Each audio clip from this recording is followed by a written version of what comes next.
जो मूल गोत्र हैं वो ऋषियों के नाम हैं। गोत्र प्रवर्तक ऋषि कहे जाते हैं। उनमें सप्तऋषि प्रमुख हैं।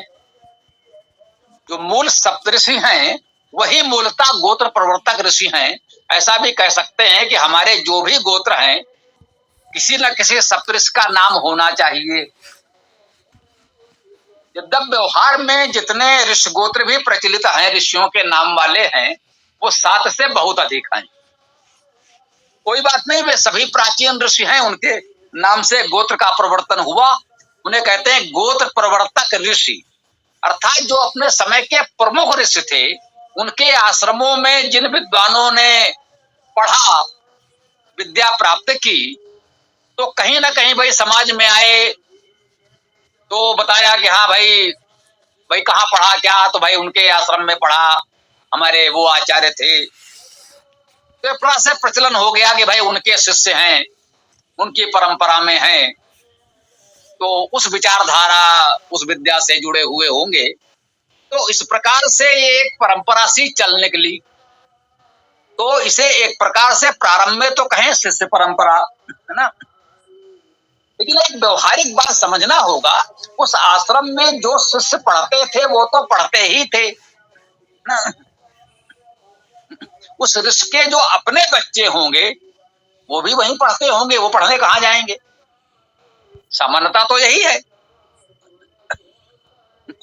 तो उन्होंने ये भी कहा कि भाई ये तो हमारी कुल परंपरा है, हम उनकी कुल परंपरा में हैं। जाति से इसका संबंध इसलिए नहीं है, वर्ण से इसका संबंध इसलिए नहीं है। यूं समझ ले, आज के अर्थ में चाहे सभी जातियां कह लें या सभी वर्ण कह लें या जो भी माने, जो कुल परंपरा से जन्मगत जाति व्यवस्था है उसमें भी गोत्र तो वही हैं, ऋषि गोत्र वही हैं, वही सब में मिलेंगे।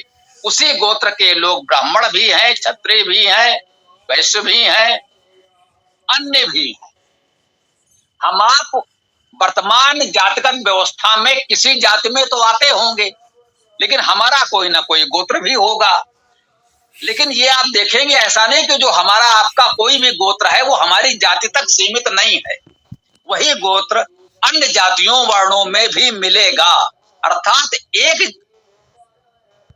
गोत्र के लोग विभिन्न जातियों में इस समय दिख रहे हैं। तो अब उस आश्रम से जो पढ़कर आए, आगे चलकर किन्हीं ने कोई भी कर्म व्यवसाय अपना लिया, लेकिन गोत्र उनका स्मरण है कि भाई हम इस आश्रम की व्यवस्था परंपरा से जुड़े हैं।